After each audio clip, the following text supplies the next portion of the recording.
Bonjour à toutes et à tous et bienvenue dans notre live consacré aux labels et aux certifications RSE. On est ravis de vous accueillir avec Sarah qui sera notre présentatrice du jour. Alors d'abord, petite question, est-ce que vous nous entendez bien? N'hésitez pas à le dire dans le chat pour qu'on puisse résoudre le problème si besoin. Donc on va démarrer dans quelques instants, le temps que tout le monde se connecte tranquillement. Donc aujourd'hui, on va parler de labels, de certification, d'évaluation et on va chercher à démystifier tout cet univers qui parfois est compliqué. L'idée de ce live, c'est de repartir avec des clés concrètes et de savoir comment les utiliser intelligemment dans une démarche RSE. Et donc, ce live, il va durer 1 heure, il va s'étendre sur une durée d'1 heure et on vous réserve une surprise à la fin, au bout de 45 minutes, donc restez bien jusqu'à la fin. Et donc, pour qu'on puisse adapter le contenu en fonction de chacun, on peut déjà vous proposer de vous présenter, de dire qui vous êtes en commentaire. Donc, est-ce que vous êtes dirigeant, étudiant, autre, simple curieux de la RSE? On vous laisse répondre en commentaire pour donc peut-être adapter le contenu en fonction de vous. Bonjour Ça a à l'air de fonctionner. tous. Ça a l'air de fonctionner, les commentaires sont bons. Le son a l'air Oui, bon. top, je suis rassurée. Bonjour à tous, bonjour Nicolas, bonjour Aurélie, bonjour Romain. Merci d'être là, merci de répondre.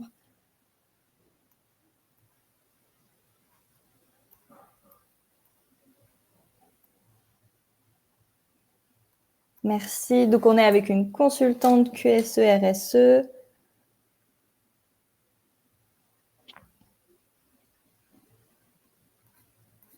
Pas mal de personnes qui accompagnent, du coup. On voit qu'il y a un besoin Oui. d'accompagnement sur ce sujet.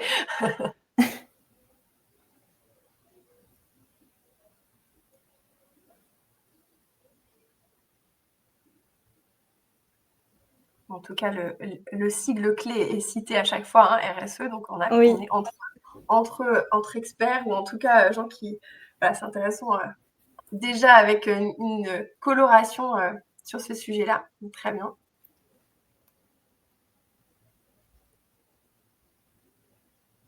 Bon, on va peut-être pouvoir enchaîner parce qu'on a quand même beaucoup de contenu à présenter.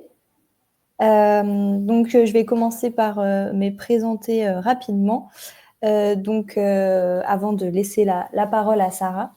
Pour ma part, je suis chez Intersection en tant que chargée RSE. Donc, on accompagne à la fois les clients dans le pilotage de la RSE, mais aussi dans un aspect plus technique de l'amélioration continue du logiciel, notamment l'ajout de nouveaux référentiels, etc.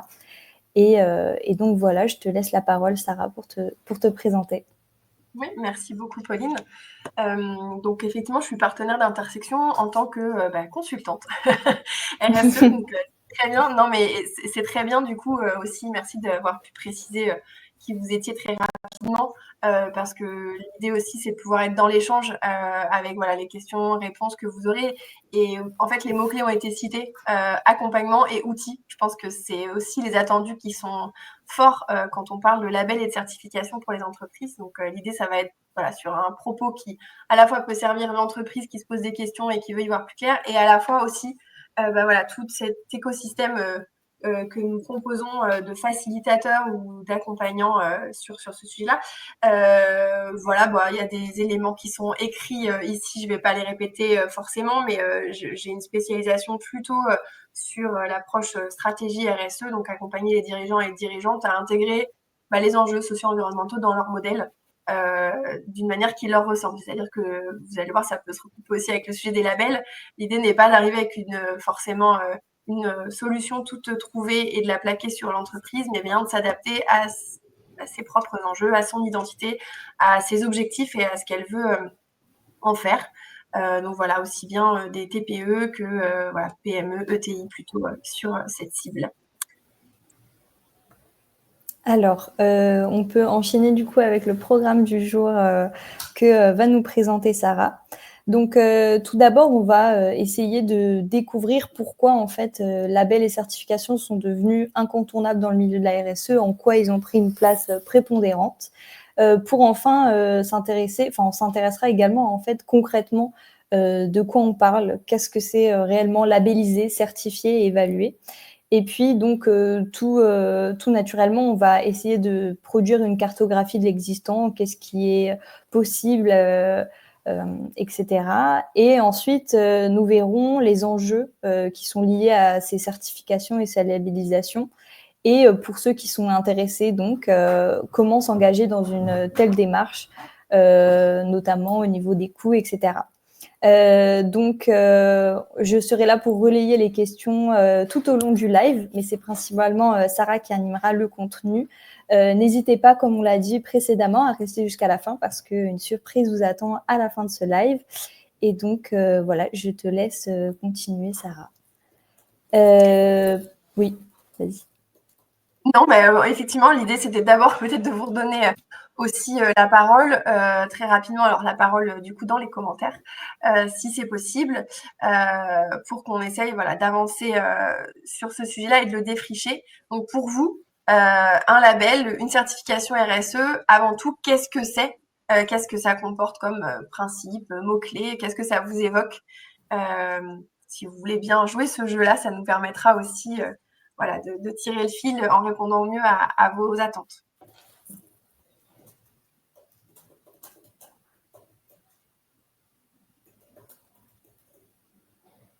Et de prime abord, toi, Sarah, qu'est-ce que tu répondrais peut-être à la question? Pour moi, un label RSE, c'est avant tout. Très bonne question. Effectivement, peut-être que je partirais par la négative, entre guillemets, sur qu'est-ce que c'est pas, surtout. Okay. Et c'est pas, pour moi, c'est pas une fin en soi. C'est-à-dire que pour moi, un label RSE, soit quand j'étais moi-même en entreprise ou aujourd'hui dans les accompagnements que je propose, être labellisé ou être certifié, c'est bien. Et on va voir pourquoi, à quel objectif ça peut répondre, mais on s'arrête pas généralement en tout cas c'est mieux, de pas forcément s'arrêter au tampon. Donc je dirais que c'est une démarche, un chemin. C'est exactement ce que nous dit Anne-Gaëlle, justement, que c'est une démarche, donc un chemin. Sinon, on a également Cyrine qui nous dit que c'est la validation des actions de transformation. Et le mot-clé des parties prenantes aussi, je pense que ça va être le premier sujet dont on va parler. C'est si on le fait, c'est pour quoi, mais c'est aussi pour qui, finalement. Oui. La question de la confiance aussi, Isabelle, je vois que vous mettez ça. Ouais. Confiance, reconnaissance, effectivement. Merci beaucoup. On peut peut-être repasser, du coup, vous avez tout dit. Tant mieux.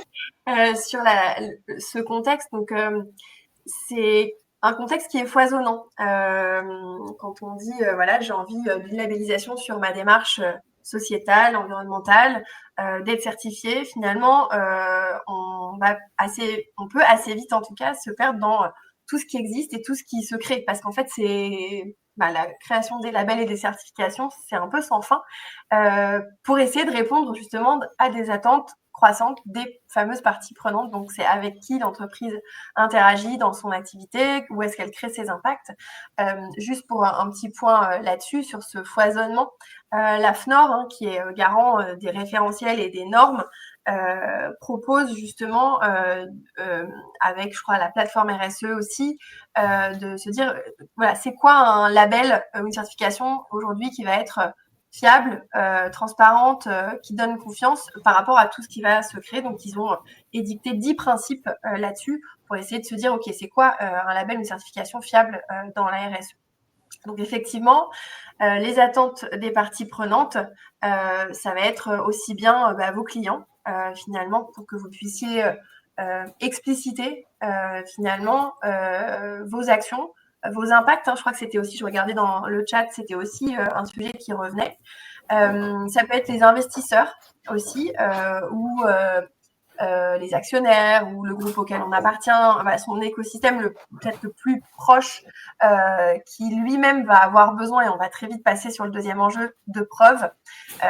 C'est aussi comment on mobilise sur le deuxième enjeu, c'était le deuxième tiré, le discours de la preuve, sur la crédibilité. Mais je sais que vous voulez que j'aille vite. Sur le discours de la preuve, où elle, dans un contexte plus large, finalement, de réglementation, et on va être aussi sur le troisième point de l'objectivation des engagements, c'est-à-dire que l'entreprise aujourd'hui, elle peut plus seule dire je suis performante sur ce sujet, je suis vertueuse sur celui-là.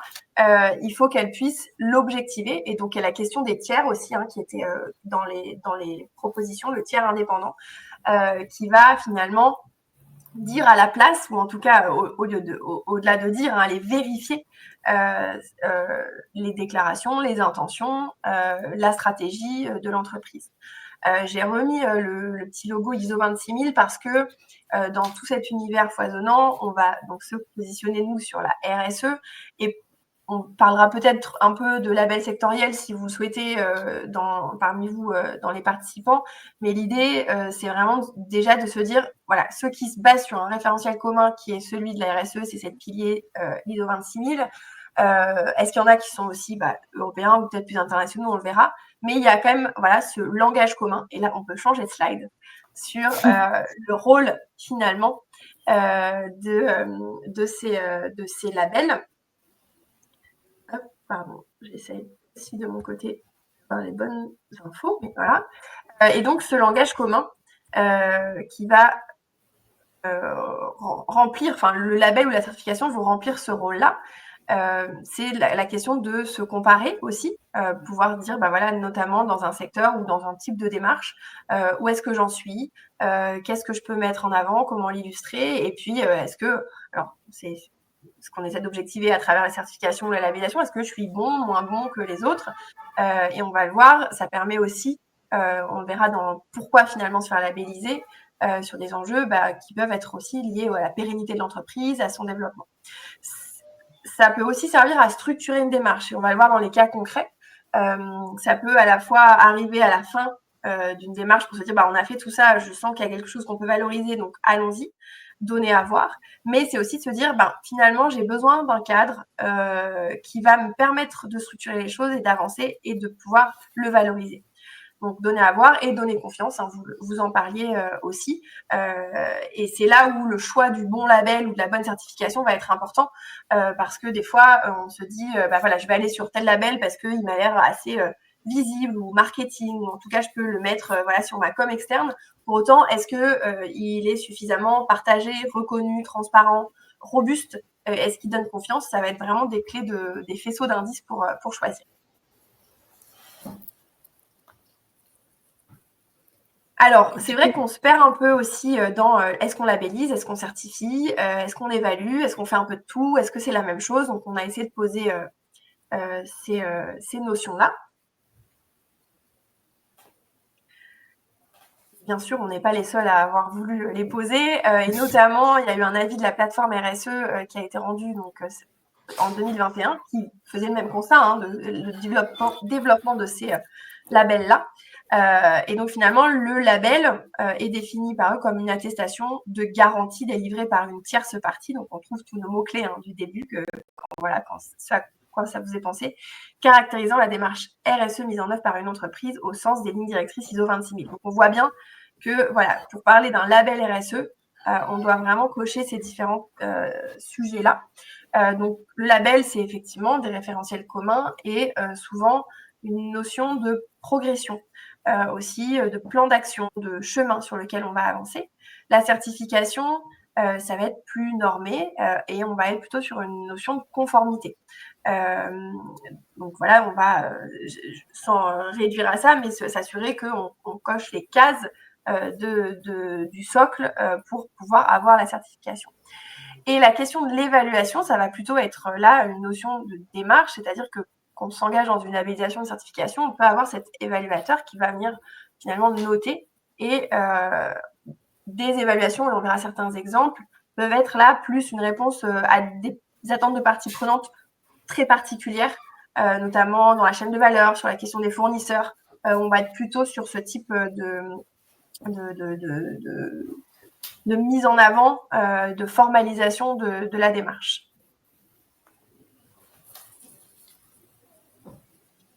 Alors, vous l'intuitez probablement dans vos pratiques aussi, hein. Il y a des points communs dans les certifications et les labellisations. Donc, on a parlé de référentiels, que ce soit la norme ISO, que ce soit les objectifs du développement durable, que ce soit le GRI ou voilà, des normes plus internationales.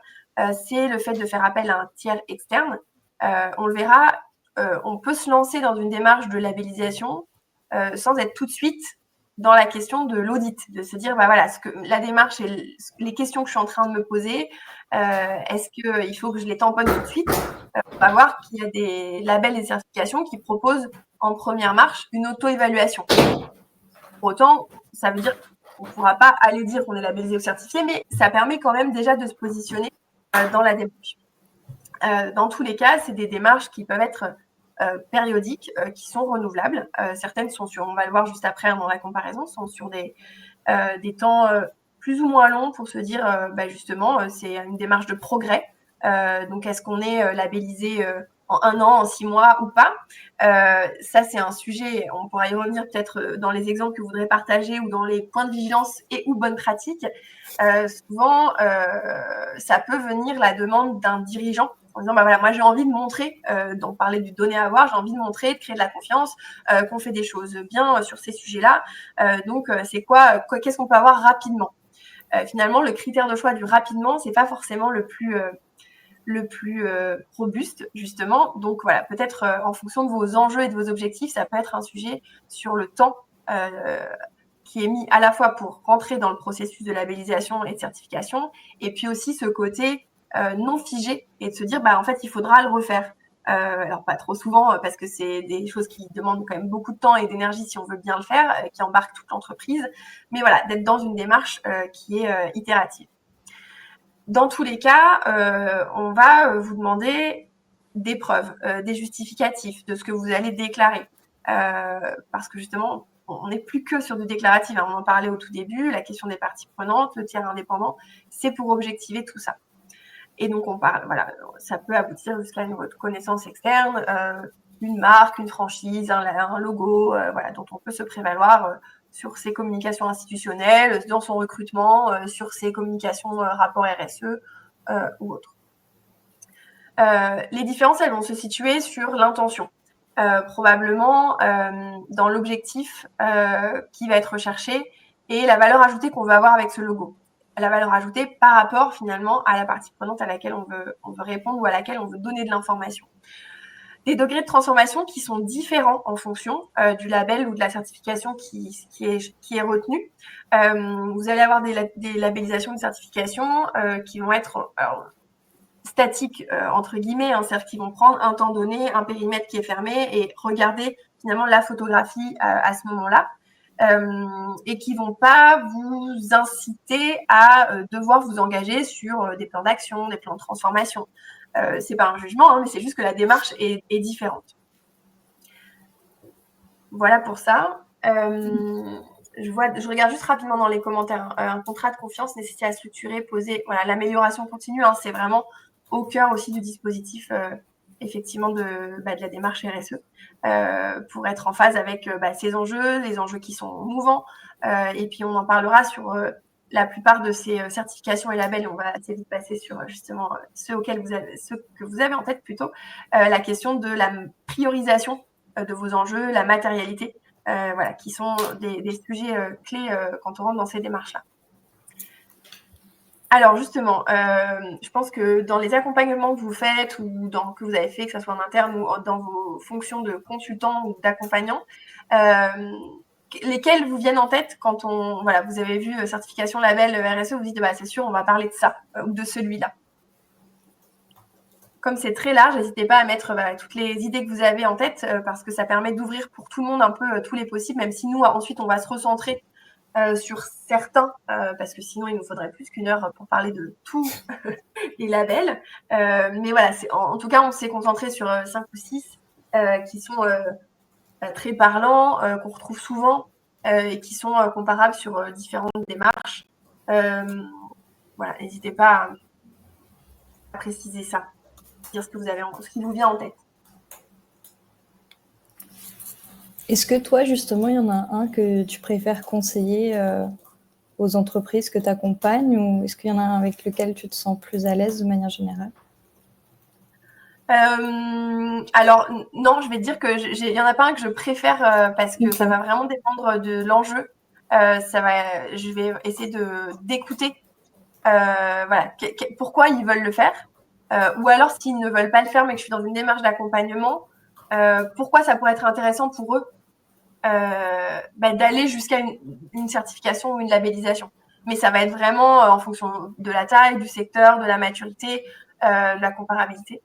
Donc, on a du label engagé, effectivement, sur Lucie, 26 000, on voit bien cette norme-là.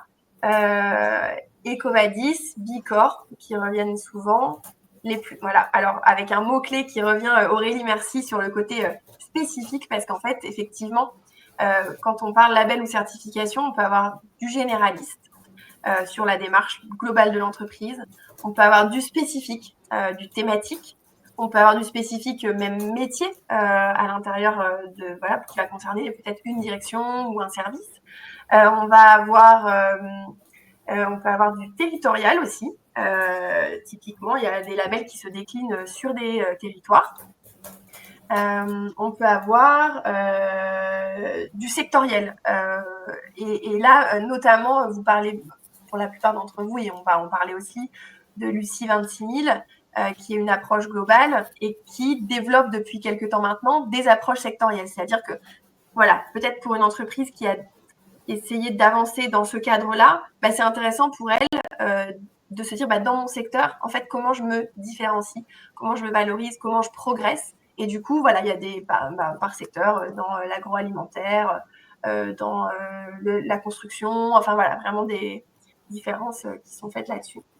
Donc c'est vrai que les matrices, on peut aussi les avoir en fonction de ça, hein, généraliste, spécifique, thématique, voilà. Donc merci, on va revenir sur quelques-uns, mais effectivement, je l'ai remis en titre, hein.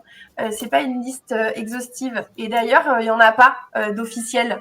Même sur la plateforme RSE, qui est un outil vraiment hyper riche et très intéressant, même sur les différents articles qu'on a qui sortent régulièrement, il n'y a pas une liste officielle de labels RSE qui serait, il faut aller absolument piocher dans ceux-là. Pour autant, ceux qu'on a présentés là, c'est ceux, vous les avez cités hein, pour la plupart. L'idée, c'était aussi de donner à voir les différences sur les approches du coup plutôt généralistes, hein, avec du Lucie 26 000 qui propose différentes approches. Vous pourrez aller voir, il y a vraiment des marges de progrès d'auto-évaluation au départ et puis finalement de labellisation Lucie, engagé RSE. Donc là, on est vraiment sur la partie globale ISO 26 000 comme base. Ensuite, on a du Bicorp. Alors, Bicorp, c'est de l'international comme référentiel. Ça se base sur les piliers ESG, évidemment, et on retrouve les sujets gouvernance, collaborateurs, parties prenantes, environnement, évidemment.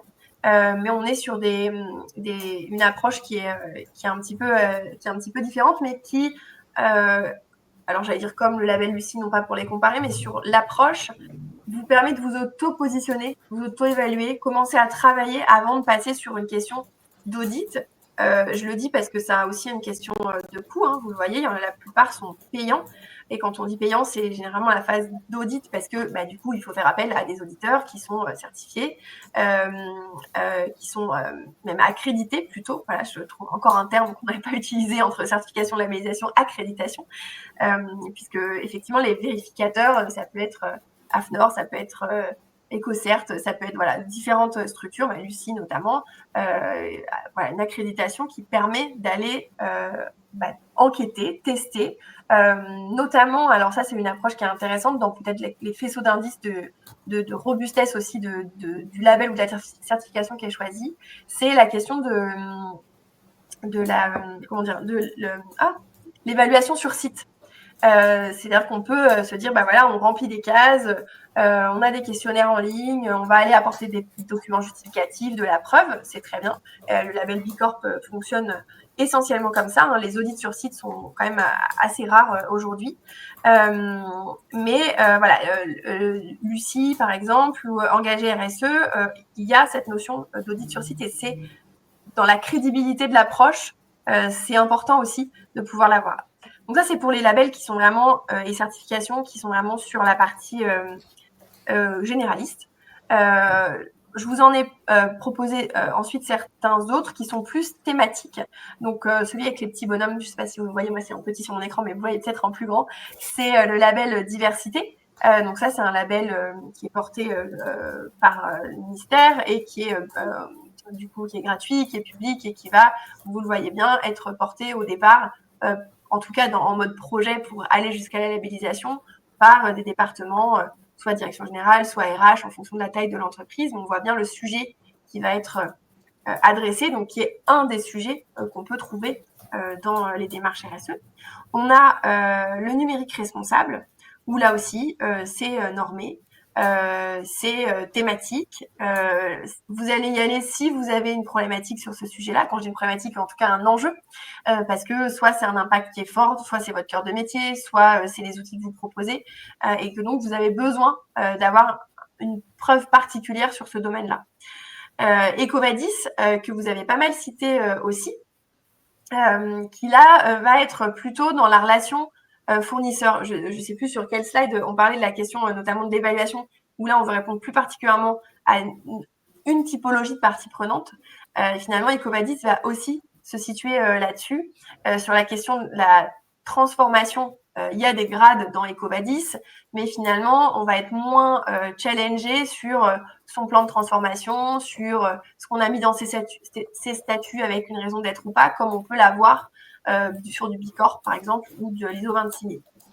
Et puis après, on peut avoir d'autres sujets type Great Place to Work. Je voyais aussi Positive Company qui était cité, je crois, dans les commentaires, où là, on va avoir un enjeu marque employeur.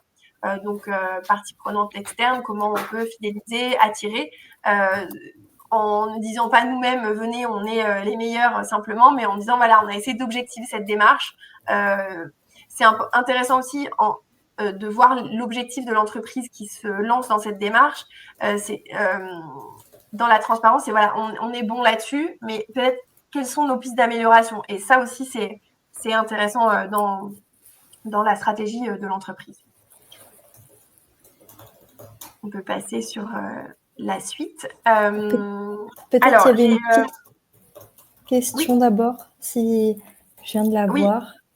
Tous ces labels sont-ils transposables au secteur public territorial, notamment sur une approche globale et de développement durable? Alors, Bicorp, non. Bicorp, c'est que pour des entreprises lucratives, pour le moment en tout cas. Donc voilà, une partie de la réponse. Après, n'hésitez pas à compléter s'il y en a d'autres. Et effectivement, la plateforme RSE qui est citée par Isabelle sur le label RSE robuste qui va aussi avec les travaux de l'AFNOR, voilà, pour essayer d'avoir des éléments. Alors après, généralement, quand on est consultant ou qu'on accompagne, on a déjà, enfin, tu posais la question, Pauline, tout à l'heure, c'est quoi ton préféré pour accompagner? Je sais que j'ai pas de préféré, pour autant, effectivement, je vais plutôt aller sur ceux où j'ai des gages on parlait de garantie dans la définition de la plateforme RSE, des garanties que ça va être utile, que c'est transparent, que c'est robuste, que c'est indépendant. Voilà. Donc, cette partie-là. J'avance un petit peu, puis peut-être on pourra prendre les autres questions ensuite, si ça te va. Oui. Oui, comme ça, on se laisse, en fonction, c'est aussi un truc qui est vraiment pas clair au moment où je dis la chose, là, je prendrai la question, mais peut-être 10 minutes à la fin pour vraiment échanger, parce qu'on sera aussi preneur de vos retours. Peut-être, je ne sais pas s'il y a beaucoup d'entreprises en tant que telles, en tout cas, elles ne se sont pas dévoilées pour l'instant dans les commentaires, mais sur les consultants et consultantes, voilà, si vous avez, vous, des approches préférées, enfin voilà, c'est comme ça que j'ai communiqué sur ce live, c'est aussi d'échanger là-dessus, parce qu'on voit que le sujet est vraiment touffu. J'ai pris 4 exemples d'entreprises que j'ai accompagnées en interne ou en externe. Et aussi pour vous montrer, alors plutôt entreprise, j'ai pas mis des collectivités, des associations, c'est vrai. Là, plutôt entreprise pour vous montrer que ça peut s'appliquer ou en tout cas questionner différentes tailles d'entreprise, différents secteurs, pour différents objectifs, et que si c'est intéressant d'avoir plutôt un choix sur du label ou de la certification globale ou généraliste, elle peut tout à fait vivre avec des certifications ou labellisations plus spécifiques. Ça peut être aussi quelque chose qu'on étale dans le temps, ou ça peut être à l'inverse, voilà, on est rentré par un fil plutôt spécifique et on a envie d'avoir une reconnaissance plus globale. Donc ce premier exemple, c'est celui d'une grande entreprise dans le secteur des services, par exemple, où avant de se questionner sur une démarche RSE type ISO 26000, il y avait effectivement des démarches qualité sur d'autres normes ISO. D'ailleurs, c'est parfois une clé d'entrée, la qualité, sur ces sujets-là. Avec un investissement et un choix vraiment d'aller au départ uniquement sur EcoVadis. Parce que c'est comment, quand je réponds à des consultations ou à des appels d'offres, je m'inscris dans cet écosystème global où les entreprises, notamment quand on est en relation client-fournisseur, finalement, ça peut être un critère qui est demandé. C'est-à-dire, donnez-nous votre niveau EcoVadis. Donc voilà, c'est vraiment un choix qui était porté par la direction des achats. Donc c'est donnant-donnant, c'est-à-dire que souvent c'est dans la relation client-fournisseur, donc on s'applique soi-même cette évaluation-là. Donc voilà, vous le voyez, un objectif plutôt commercial pour se différencier. Alors la différenciation, et c'est pour ça aussi qu'EcoVadis a mis en place des niveaux, c'est que comme ça s'est vraiment développé pour les entreprises, finalement, si tout le monde dit qu'on a EcoVadis, parce que on s'est conformé, on a rempli les critères, on a fait son évaluation à date. Alors ça demande du temps et ça demande un peu d'argent aussi, donc peut-être que tout le monde ne peut pas le faire, mais c'est très développé finalement. Après, comment on nuance? C'est-à-dire que quand ça devient une norme pour tout le monde, comment on va nuancer? Et donc c'est pour ça qu'on a du bronze, de l'argent, du gold, du platinium, voilà, pour essayer de grader aussi dans le cadre de ce référentiel commun, finalement, comment on peut se différencier. Un autre exemple, sur une entreprise de taille plus petite, une ETI, dans le secteur du logement, où là, finalement, c'était comment on alimente un dispositif de preuve dans une démarche plus globale qui est celle de société à mission. Alors là, je fais une petite parenthèse et incise. Société à mission, je ne sais pas si ça parle à tout le monde, je ne l'ai pas positionné comme ni un label, ni une certification, ni une évaluation, parce que ce n'est pas ça. C'est une qualité qui va être ajoutée au statut d'une entreprise ou d'une organisation. Là, pour le coup, il y a des premières associations à mission et des premiers territoires à mission. Et c'est comment... donc, c'est introduit par la loi Pacte en 2019. Aujourd'hui, il y a plus de 2000 entreprises qui sont sociétés à mission et qui ont adopté cette qualité. Pour autant, on a des petits points communs avec ce dont on parle là, et notamment la définition d'objectifs et d'indicateurs. Quand on parlait de documentation justificative, c'est comment on prouve, et la question d'un tiers indépendant qui va venir évaluer cette qualité. Donc, c'est pas un label ni une certification, mais c'est une démarche dans laquelle on peut venir inscrire quand même ces éléments de preuve. Et donc là, en l'occurrence, c'était une OTI qui est société à mission et qui a inscrit donc ces enjeux sociaux, environnementaux dans ses statuts, qui a défini les objectifs qu'elle veut poursuivre là-dessus, qui a défini son modèle avec les indicateurs aussi pour le prouver, et qui se dit il faut qu'on essaye d'objectiver au maximum ces indicateurs, ces preuves qu'on veut donner. Et donc, sur certaines de nos activités, certains de nos métiers, on va aller sur de la labellisation. Et donc, ils ont choisi, en l'occurrence, sur ces premiers pas, mais d'ailleurs, ils en avaient choisi un autre, je vais vous le citer tout de suite, donc le numérique responsable, parce que c'était clairement pas son plus gros enjeu en termes d'impact, par exemple, environnemental ou autre, mais c'est une entreprise qui développe de plus en plus d'outils numériques pour réaliser son activité. Donc, comment être cohérent avec les enjeux qu'elle s'était fixés, d'égalité des chances, d'insertion, mais aussi de réduire son empreinte environnementale. Donc voilà, c'est se lancer dans cette démarche-là. Et je dis bien se lancer dedans, et on le verra après sur la question des étapes. Sur le label numérique responsable, cette entreprise n'y est pas allée seule. C'est-à-dire qu'avant de se lancer, ils ont voulu se dire, OK, sur ce sujet, ces thématiques, on en est où? Est-ce que notre marche, elle est hyper grande ensuite pour la labellisation, ou est-ce qu'en fait, on est déjà à peu près mûr? Voilà, ça donne aussi vraiment un mode projet. Et c'est l'objectif que vous voyez qui est le premier, mettre en mouvement les équipes et les différents métiers on a une stratégie globale, société à mission, ou alors une valorisation globale, une labellisation Lucie ou engagé RSE. Et finalement, on a envie de créer aussi cette appropriation et cette dynamique en interne. Et là, eux, ils ont choisi de le faire par sectoriel ou en tout cas métier. Et puis le label diversité dans une entreprise qui pouvait dire d'elle-même, on est très bon sur la diversité, mais aujourd'hui, ça suffit pas. Ça convainc plus. On parlait de confiance, ça convainc plus de le dire soi-même. Il faut pouvoir le prouver. Donc, le label diversité. Et le troisième que j'ai pas mis ici, et je sais pas si ça rejoint la question de Théo sur Positive Company. Mince, j'ai perdu le nom. Ah, ça vient juste de m'échapper. Mais je vais le retrouver. Je le confonds avec Great Place to Work.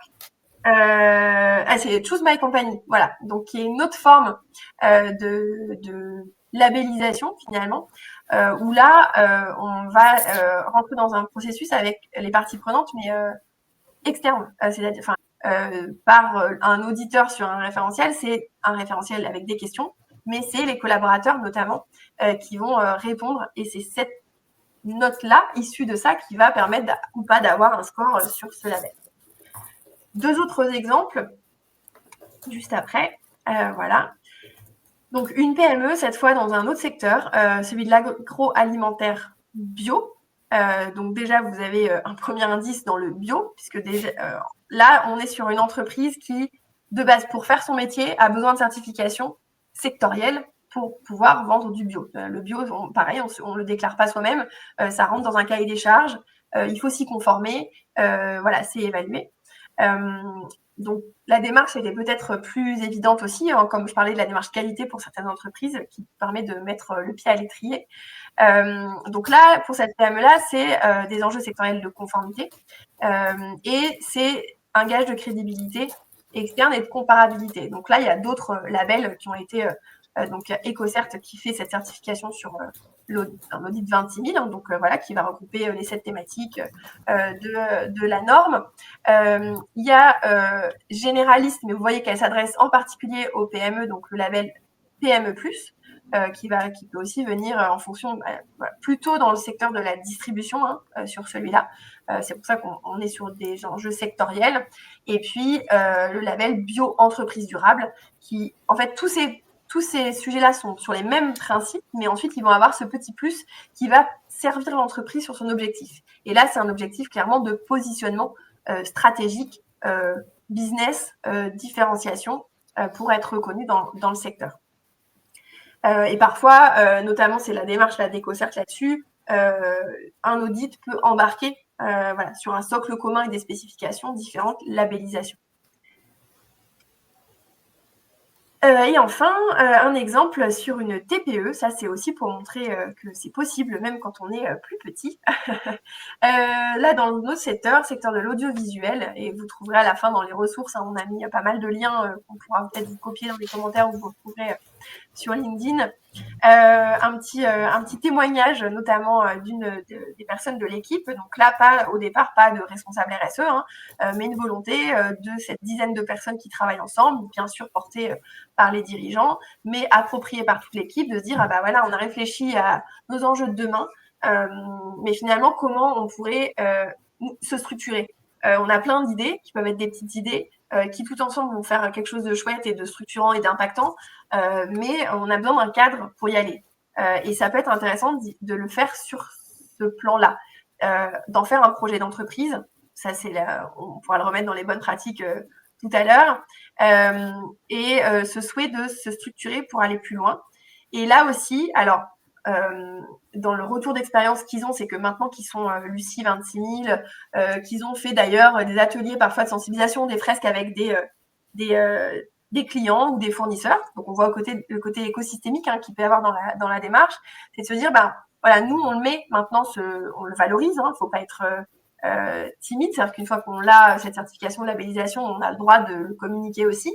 Et donc eux le mettent dans les relations commerciales qu'ils ont pour essayer voilà, de se démarquer peut-être d'autres entreprises du secteur. Mais ce qu'ils constatent aussi, c'est que finalement, ça crée une chaîne de valeur partagée. Et on a la question de comment on se différencie, mais on a aussi la question de comment on se ressemble et on travaille ensemble. Et d'avoir labels et ces certifications, ça permet aussi ça. Ça permet de dire, bah voilà, nous, dans le choix du prestataire qu'on a fait, eh ben, ils étaient labellisés, ils avaient ces certifs, eh ben, nous aussi, ou alors pas exactement la même, mais sur les mêmes principes, les mêmes référentiels. Donc, on parlait de langage commun tout à l'heure, c'est aussi ça. Et les entreprises qui sont engagées aujourd'hui dans la RSE, elles ont envie de travailler avec des entreprises qui leur ressemblent. C'est aussi plus facile dans le discours, dans l'argumentation et bien sûr dans l'impact qui est recherché.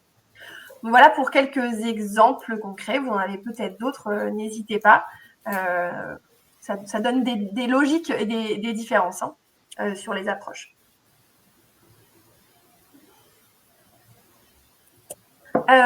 Sur les enjeux d'une certification, c'est une petite slide plutôt récap, parce qu'on l'a abordé tout du long de ces propos. Vous l'avez compris, être crédible, la confiance, se structurer aussi en interne. Parfois, alors avec un accompagnement ou tout seul, mais voilà, d'avoir ce cadre-là, ça permet aussi de ramener peut-être les personnes autour de la table et de parler de la même chose quand on veut y aller, d'accéder à certains marchés. Alors, il y a un sujet sur les marchés publics où ça peut pas être notamment les normes qui sont généralistes, enfin pas les normes, mais les labels ou les certifications qui sont généralistes, ne peuvent pas être utilisés pour gagner des points officiellement, puisque c'est considéré comme discriminant dans le cadre de la commande publique. Pour autant, si le marché est sur un secteur précis et que dans ce secteur-là, vous avez une norme de qualité, je sais pas, numérique responsable ou éco-conception ou des choses comme ça, là, vous pourrez la mobiliser et ça sera un gage. Mais voilà, les normes globales ne peuvent pas être un critère différenciant aujourd'hui dans le cadre des marchés publics. Et puis la différenciation sur la marque employeur, là aussi, c'est une des attentes fortes. On parlait des clients, mais les collaborateurs et les futurs collaborateurs sont exigeants aujourd'hui sur ces sujets-là. Du coup, comment s'engager? Des étapes un peu clés. Vous les avez peut-être structurées dans vos accompagnements également. On peut passer sur la suivante. Voilà, donc l'idée d'avoir un diagnostic initial, et j'en parlais pour tout à l'heure la PME, notamment sur le numérique responsable, j'en parlais aussi sur Lucie ou alors Bicorp qui en fait ont des questionnaires ou des référentiels qui sont ouverts et gratuits pour faire de l'auto-évaluation d'abord. Et ça, je pense que c'est hyper important. Alors, auto-évaluation, c'est là où je vais prêcher pour ma paroisse et peut-être celle des consultants qui sont en ligne. Mais voilà, en fonction de la taille et de ses enjeux, cette auto-évaluation, c'est intéressant d'être accompagné dessus parce que ça permet quand même de se structurer et de savoir quoi faire une fois qu'on arrive à cette première évaluation-là, et notamment sur l'analyse des écarts ou le plan d'action, s'il y a besoin de mettre en plan d'action, de prioriser ces enjeux.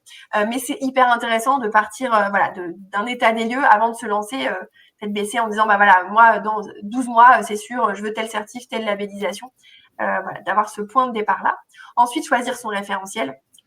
Et là, vous mettez en face à quel objectif, à qui je veux répondre, pourquoi je veux le faire, et la question des moyens quand même. Je crois que c'est la slide d'après où on parle des coûts, donc je vais peut-être faire peur à certains, mais voilà, ça peut être du gratuit, on l'a vu, ça peut être du payant et avec une approche où ça peut être un petit budget, et puis ça peut être un vrai projet d'entreprise si on a envie d'avoir un investissement dessus. Donc, ça peut aussi quand même donner des clés de choix. Isabelle nous remettait le lien du rapport, merci beaucoup, du coup de la plateforme RSE dans le cadre de France Stratégie à l'époque. Donc, si voilà, vous avez besoin aussi de faire ces choix-là et de benchmarker aussi dans votre secteur, benchmarker avec vos territoires. Les CCI, les régions sont de bons interlocuteurs aussi en fonction de vos enjeux. Ensuite, évidemment, se mettre en conformité, suivre le référentiel, comment pouvoir le remplir, et puis se soumettre à la phase d'évaluation ou d'audit externe. Et évidemment, et vous le retrouverez dans les bonnes pratiques, la question du suivi et de l'amélioration continue. On le disait au tout début, se labelliser n'est pas une fin en soi, c'est s'inscrire dans une démarche de progrès. Voilà, ça c'est important de pouvoir le dire peut-être aussi, même en interne, à un dirigeant ou une dirigeante qui vous pousse. C'est super, mais du coup, voilà, il faut bien être conscient que pour le faire au mieux, c'est bien d'avoir un plan d'action. Et puis, vous le verrez si vous allez plus dans le détail de certains labels, mais par exemple, vous voyez dans le tableau tout à l'heure, Lucie 26 000, par exemple, ça peut être vu sur 4 ans. Donc, c'est aussi des projets qui mettent dans la dynamique que doit être la RSE, c'est-à-dire sortir du court-termisme pour essayer de se projeter et d'être dans des sujets pérennes. Alors, très rapidement sur les coûts, et donc je vous disais, hein, ça peut aller très loin étant pas pour tout le monde, mais adapté au chiffre d'affaires. Souvent, voilà, ceux qui vont avoir les coûts les plus importants, c'est parce que c'est cohérent avec la taille de l'entreprise, son chiffre d'affaires, donc n'ayez pas peur. On l'a bien mis ici, ces coûts-là sont en fonction de la taille, ça peut inclure l'audit, évidemment, et des accompagnements ou le temps passé. C'est important aussi de se dire que il faut quand même se mettre en mode projet là-dessus. Donc, même si c'est pas un projet de toute l'entreprise, vous le verrez dans les bonnes pratiques, c'est bien quand même d'être plusieurs, un comité de projet ou un groupe de travail. Mais il y a au moins une personne qui va devoir être en transverse, aller chercher de l'info, challenger les équipes, avancer là-dessus. Donc, le temps hommes et femmes peut être voilà, une clé de succès, en tout cas. Sur les points de vigilance, effectivement, bien choisir votre dispositif ou celui que vous conseillez selon la maturité et les ressources de l'entreprise. Point de vigilance sur les temps de mobilisation interne, on vient d'en parler.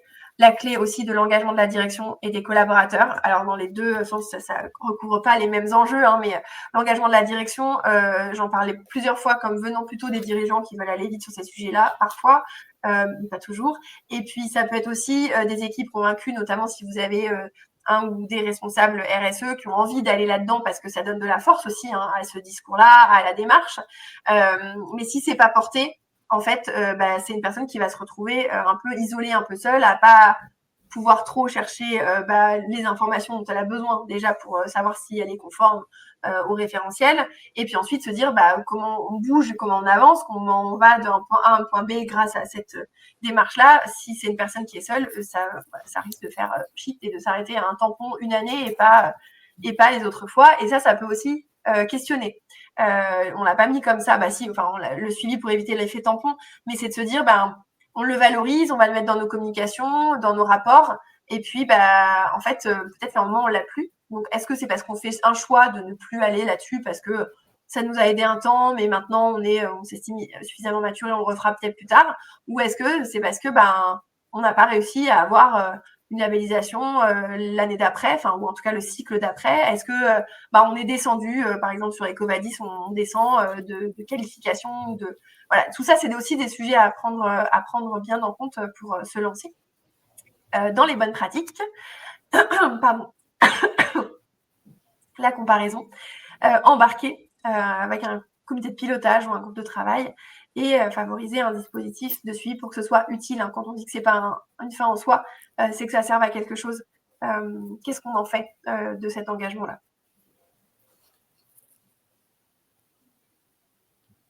Je sais pas si... Ouais. Alors après, sur les sources, vous pourrez les reprendre. Il y en a certaines, effectivement, qu'on retrouve. Hein, le stratégie que Isabelle avait remis ici, on vous les remettra et on les complétera également, peut-être avec celles que vous avez partagées, n'hésitez pas.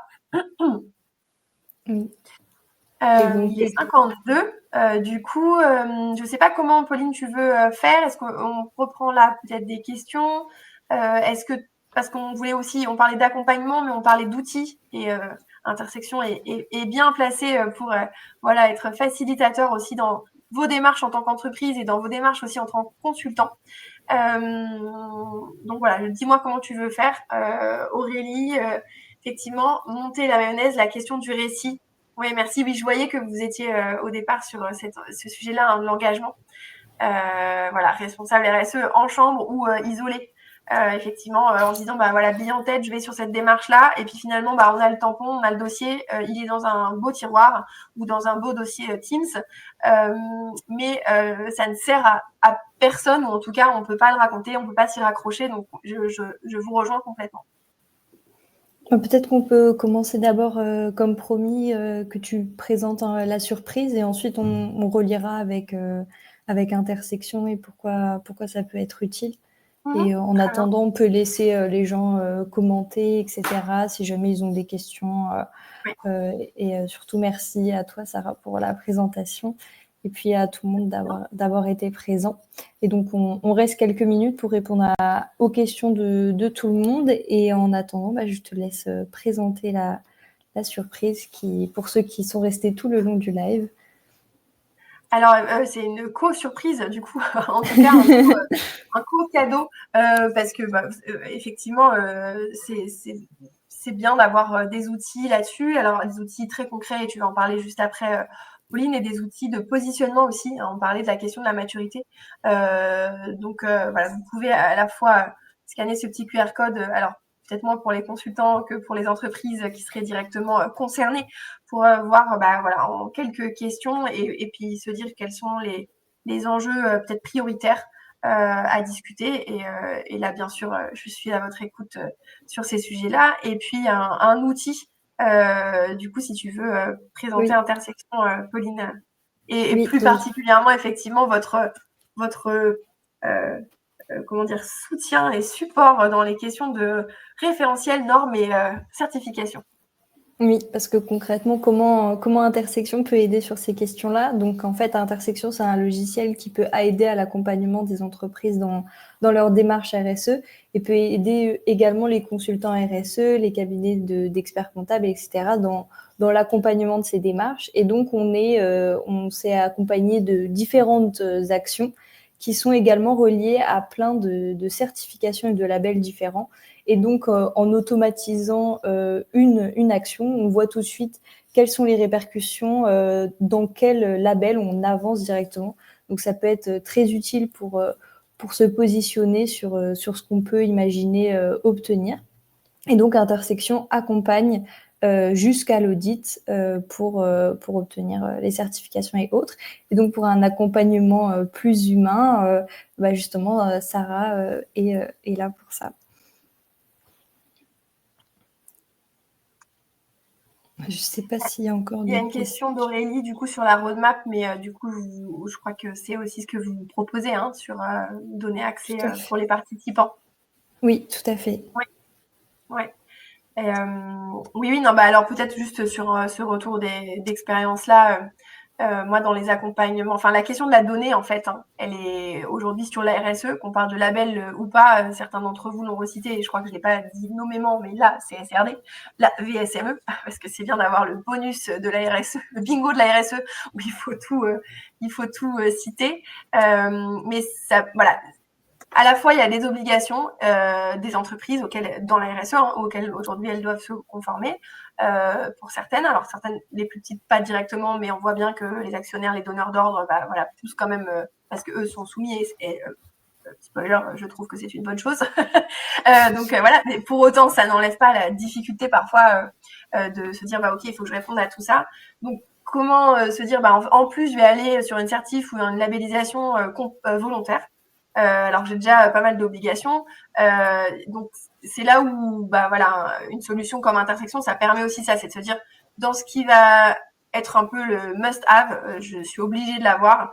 Et en fait, est-ce que la marche elle est haute ou pas? C'est qu'est-ce qui me reste à faire si je veux aller en plus sur du nice to have, être dans le récit, pouvoir valoriser des choses et me différencier par rapport à de l'obligatoire. Donc ça c'est un vrai plus aussi de cet outil-là. Se faire accompagner, s'outiller, c'est pas forcément voilà, c'est des choses qui peuvent être accessibles même à des plus petites structures. Il y a des dispositifs aussi, alors peut-être moins sur les outils, mais sur les accompagnements qui peuvent être proposés par les régions ou les départements. Donc n'hésitez pas à les proposer aussi là-dessus. Il reste 3 minutes. Je ne sais pas s'il y a d'autres points. L'idée, c'est, voilà, hormis rentrer dans un label ou une certification et aller dans le détail, on pourrait faire ça. On peut en faire 18 des webinaires ensemble, si vous voulez, Pauline, pour aller sur une certif ou un label plus spécifiquement. Mais l'idée, c'était vraiment d'échanger voilà, sur des exemples, des intentions, bien se poser les bonnes questions quand on veut y aller. Peut-être pour moi, les points à retenir, c'est la spécificité de chaque démarche, de chaque label. finalement? Ah, bonne question, du coup, Alexandre. Entre VSME et labellisation, lequel demande le plus de travail selon vous? Alors, on peut être deux à répondre. Je sais que Pablo, t'es pas très loin aussi sur les retours d'expérience que vous avez là-dessus. Franchement, le plus de travail, je sais pas. Ça dépend d'où on part en fait. Je pense que c'est vraiment si on a déjà un peu cette culture là du reporting RSE, qu'on s'est déjà un peu préparé, peut-être aussi sur la CSRD et que finalement c'est VSME sur lequel on y va, ça peut peut-être être plus évident. Peut-être si on a embarqué aussi les SI, la DAF, l'extra-financier, peut-être plus partir sur VSME, là où sur la labellisation, on va avoir peut-être une approche plus métier, comité de projet. Enfin, voilà, je dirais ça comme ça en faisceau, en partage. Si vous voulez compléter. Je sais pas si c'était clair. Après, je sais pas si j'ai quelque chose à ajouter de plus. Sur cet enjeu de certification et d'exemplarité sur le territoire, effectivement. Et c'est là où les labels territoriaux ou les déclinaisons territoriales de certains labels, en se basant toujours sur le même cadre, le même référentiel, peuvent être super importants. C'est pour ça que quand je dis ça, à qui on veut répondre, à quelle partie prenante et quel est l'objectif, c'est vraiment ça aussi qui va nous aider à choisir. Si on lance dans une certif ou une labellisation où on va être les seuls à l'avoir, très bien, parce que du coup, on sera les seuls. Mais du coup, ça parlera à qui? Quand on parle de langage commun, ça nous aidera à avoir quel message et quel récit dont parlait Aurélie. Je pense que ça, c'est hyper intéressant de se poser la question comme ça. Attention aux effets de mode sur les labels, les certifications. Quand on parlait de robustesse et aussi le fait que l'AFNOR, la plateforme RSE, se saisisse de ces sujets-là, ça peut être un peu des machines à cash. C'est joli, c'est marketing, on peut l'avoir rapidement. Mais finalement, qu'est-ce que ça dit vraiment de notre engagement et c'est quoi le risque à aller dans l'un ou l'autre? Voilà. Merci beaucoup. Oui. Merci beaucoup, Sarah, pour toutes ces explications. Et puis, tu as réussi à bien clarifier le sujet, justement. Et puis, du coup, n'hésitez pas à la contacter, Sarah, pour la surprise si vous êtes intéressés. Merci à tous d'avoir été présents pour ce live. On fait des lives tous les mois, donc n'hésitez pas à revenir une prochaine fois. Et encore merci, Sarah. Merci à vous pour l'invitation et puis merci à tous et bon appétit. Oui, c'est vrai. Bon appétit. Au revoir.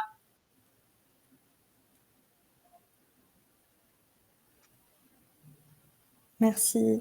Au revoir.